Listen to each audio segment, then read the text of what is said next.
तीरथ सरकार का अब तक पोर्टफोलियो का आवंटन जो है वो बंटवारा हुआ है तीरथ के मंत्रियों के विभागों का।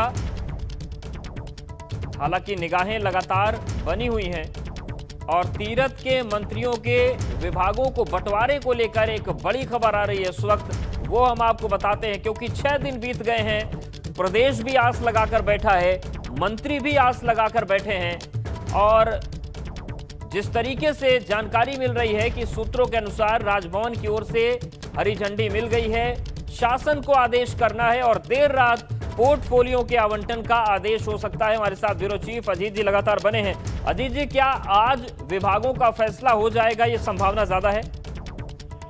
जी अवधेश, देखिए चूंकि आज मुख्यमंत्री को और ही 8 दिन हो गए हैं, उनके 2 दिन बाद मंत्रिमंडल का गठन हुआ था और उसके बाद से तमाम मंत्री बगैर पोर्टफोलियो के घूम रहे हैं।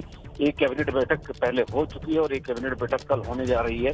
कौन मंत्री किस विभाग का एजेंडा रखेगा, कौन सा प्रस्ताव आएगा, ये भी किसी की समझ में नहीं आ रहा है। तो आज उम्मीद जताई जा रही है कि मंत्रिमंडल के जितने भी तमाम मंत्री हैं उनके पोर्टफोलियो का आज वितरण हो जाएगा और राजभवन ने इस बात की पूरी तैयारी कर ली है कि आज हो सकता है देर रात ये सूची जारी कर दी जाए कि किस मंत्री को कौन सा विभाग मिलने वाला है।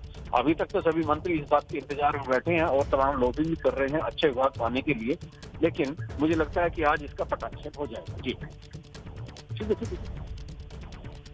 बिल्कुल, तो ये बड़ी खबर है। अजीत जी हमारे साथ बने रहे। तो तीरथ सिंह रावत के मंत्रियों के पोर्टफोलियो का बंटवारा आज हो सकता है, क्योंकि और देखिए,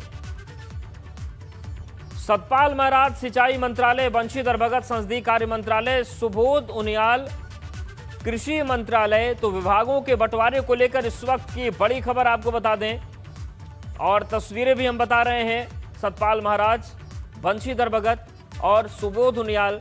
तो अजीत जी, ये जो तस्वीरें सामने आ रही हैं, क्या यही वो तस्वीर है जो शाम तक क्लियर हो सकती है, रात तक क्लियर हो सकती है कि सतपाल महाराज को क्या मिलेगा, बंशीधर भगत को क्या मिलेगा, सुबोध उनियाल को क्या मिलेगा? हाँ अवधेश, देखिए इस तरह का एक कागज जिस पर ये सभी मंत्रियों के विभाग बटे हुए हैं तो कई दिन से सोशल मीडिया में वायरल हो रहा है और अब ये हो भी सकता है और नहीं भी हो सकता है, क्योंकि जब तक बहुत गोपनीय दस्तावेज होता है, जब तक राज्यपाल के हस्ताक्षर होकर उसे जारी न कर दिया जाए, इस बात की भनक किसी को नहीं होती किसको क्या मंत्रालय मिलने वाला है। बिल्कुल, और सूत्रों के हवाले से खबर ये भी मिल रही कि तीरथ सिंह रावत जी के पास विभाग पहले से कम हो सकते हैं, 13 के आसपास संख्या हो सकती है, क्या ये भी जानकारी मिल रही है?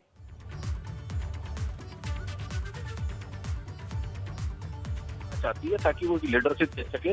त्रिवेंद्र सिंह रावत के पास जिस तरह से 42 से ज्यादा विभाग, तो अब पार्टी नहीं चाहती कि मुख्यमंत्री विभागों के बोझ के तले और फाइलों के बोझ के तले दबा रहे, क्योंकि ये चुनावी वर्ष है और सभी को कार्य वितरण करके और अच्छे विभाग सभी को देकर सभी को संतुष्ट करके आगे बढ़ना। मुख्यमंत्री को लीडरशिप के रोल में रहना है, विभागों की फाइल निपटाने के बजाय। जी बिल्कुल, तो देखिए तस्वीरें दिखा रहे हरक सिंह रावत वन एवं पर्यावरण मंत्रालय, यशपाल आर्य परिवहन मंत्रालय, गणेश जोशी औद्योगिक विकास मंत्रालय और सीएम रावत के पास 13 विभाग हो सकते हैं।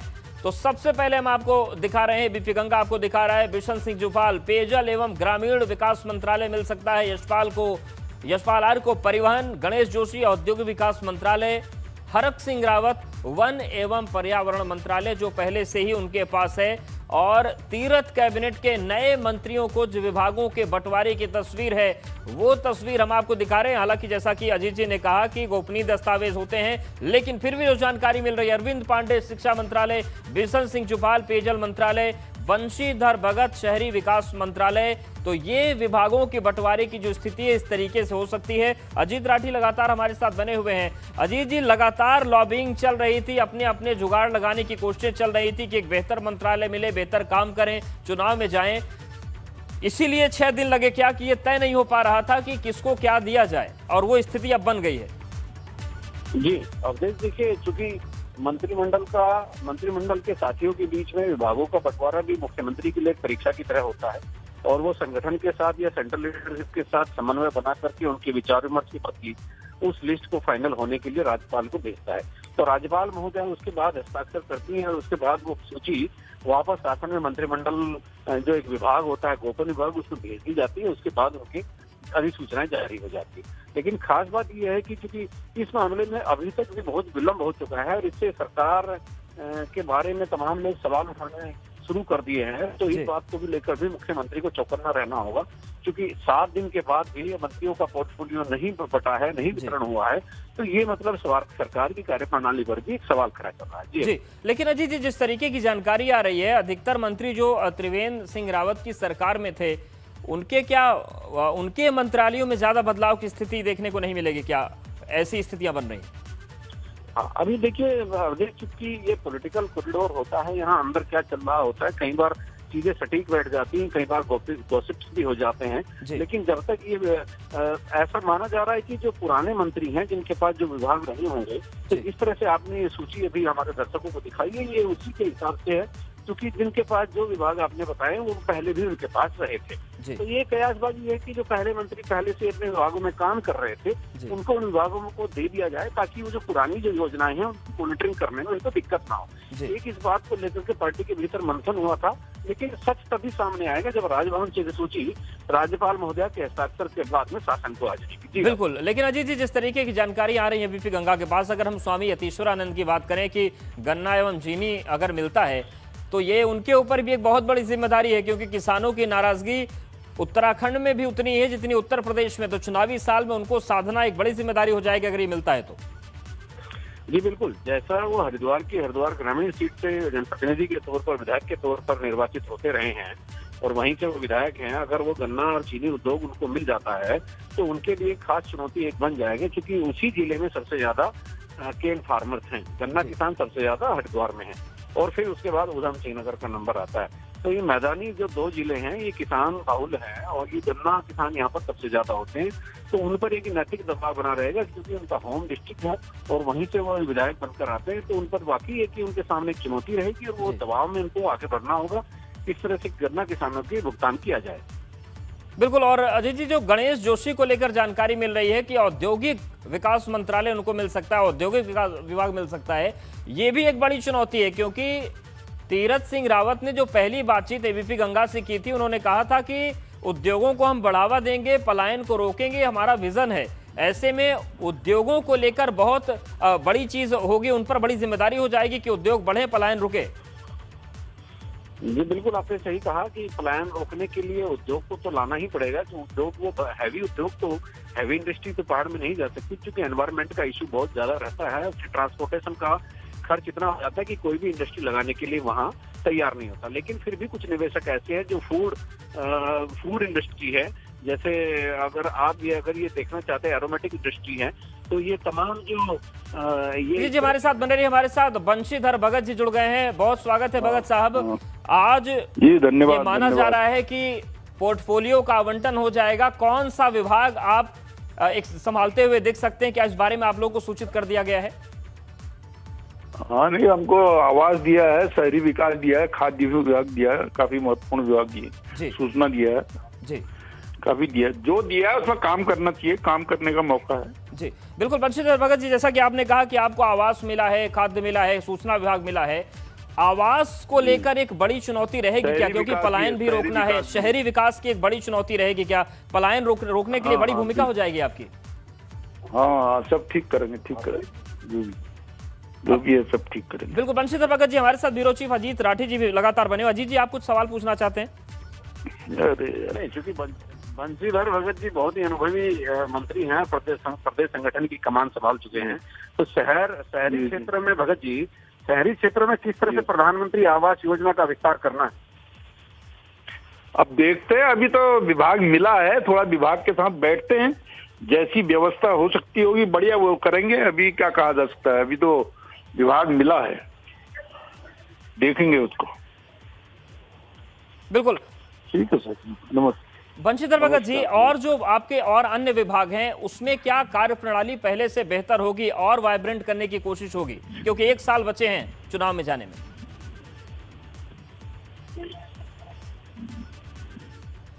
तो बंशीधर भगत जी हमारे साथ जुड़े थे, उन्होंने खुद इस बात की पुष्टि एबीपी गंगा पे की है कि उनको शहरी विकास मिल रहा है, आवास मिल रहा है, सूचना विभाग उनको मिल रहा है। अजीत जी, काफी महत्वपूर्ण मंत्रालय बंशीधर भगत को मिले हैं।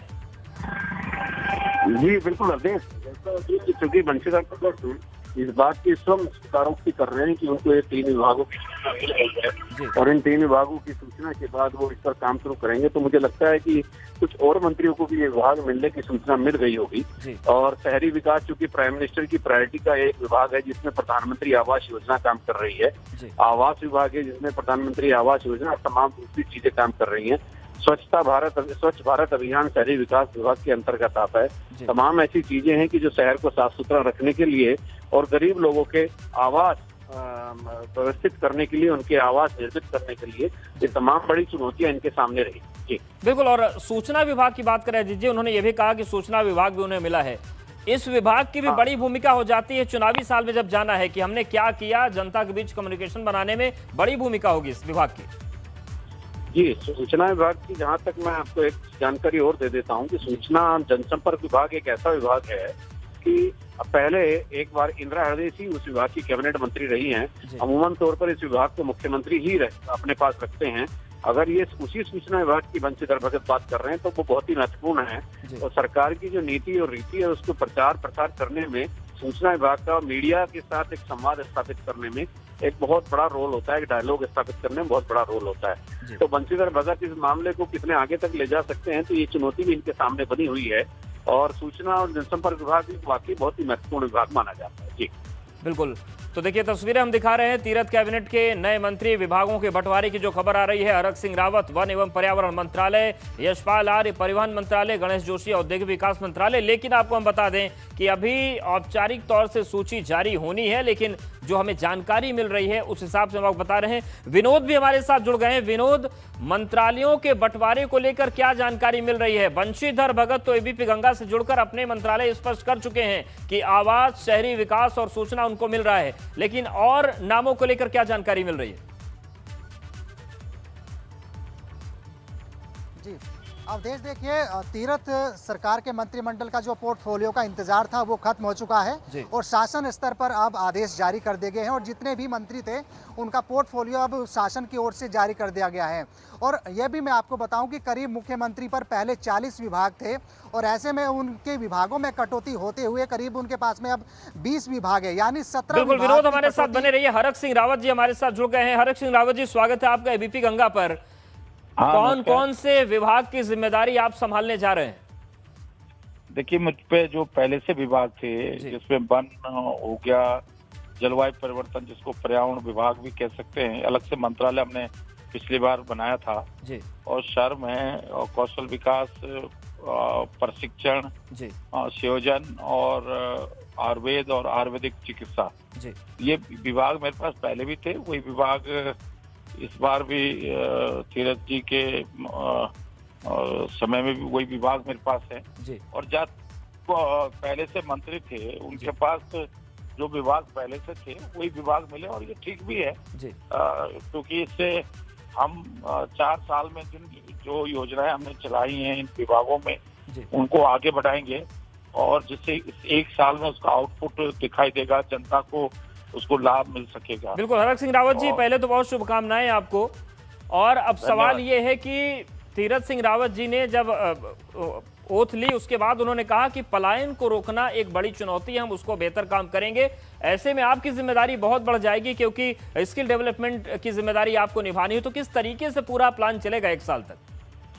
देखिए, हम पूरी कार्य योजना मैंने पहले से ही बना ली है जी। जैसे हम कालागढ़ में जो एक तरह हम वाइल्ड लाइफ इंस्टीट्यूट बना रहे हैं और वाइल्ड लाइफ ट्रेनिंग इंस्टीट्यूट बना रहे हैं, गाइड इंस्टीट्यूट बना रहे हैं जिसमें कि जो हमारे नेशनल पार्क है, चाहे उत्तराखंड में जितने भी नेशनल पार्क हैं या देश के अंदर हैं, उनको नेशनल पार्क में जो गाइड की ट्रेनिंग के लिए हमने एक इंस्टीट्यूट बनाने की स्थापना करने का निर्णय लिया है, जिससे कि कॉर्बेट में राजा नेशनल पार्क, नंदा देवी या फूलों की घाटी कोई भी टूरिस्ट जाता है तो उसको वाइल्ड लाइफ प्रशिक्षित गाइड के दिशा निर्देश में हो जाएगा, जिससे कि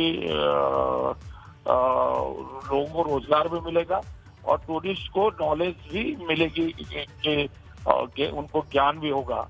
तो इस तरह के हमने और कौशल विकास में भी हमने बहुत सारे ऐसे कोर्सेज जो उत्तराखंड में जैसे ट्रैकिंग का है, इस तरह के कोर्सेज शुरू करने का निर्णय लिया है, ऐसी तरह की ट्रेनिंग देने का निर्णय लिया है जो उत्तराखंड से संबंधित हैं और उत्तराखंड में रोजगार मिलने की संभावना बढ़ चुकी है जी। तो इस तरह के कोर्सेज हम ले रहे हैं।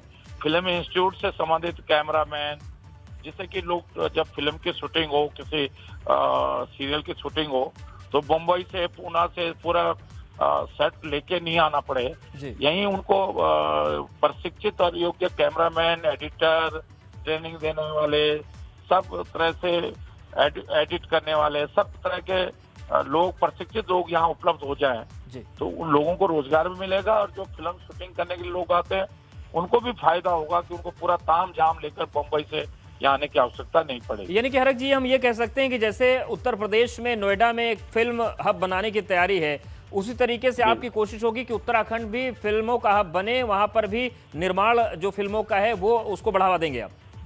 हाँ बिल्कुल, वो तभी हो सकता है जब तक लोकल में इस तरह स्किल वाले लोग, कैमरामैन हो, एडिटर हो, छोटे मोटे एक्टिंग करने वाले, जो साइड रोल के करने वाले लोग होते हैं वो अवेलेबल हो, जिससे कि उनको फिल्म की जो शूटिंग करने वाले लोगों को फायदा हो और हमको भी फायदा हो, उत्तराखंड को। बिल्कुल, धन्यवाद हरक जी हमारे साथ जुड़ने के लिए, बातचीत करने के लिए। एक बार फिर से आपको शुभकामनाएं कि जो विजन आप लेकर चल रहे हैं वो उत्तराखंड में लागू हो और लोगों को रोजगार मिले और आपकी भी उपलब्धियां बढ़े। तो तीरथ कैबिनेट के मंत्रियों का बंटवारा हो गया है। विनोद का हम सीधे रुख करते हैं, विनोद के पास पूरी लिस्ट है। विनोद, किसे क्या विभाग मिले हैं?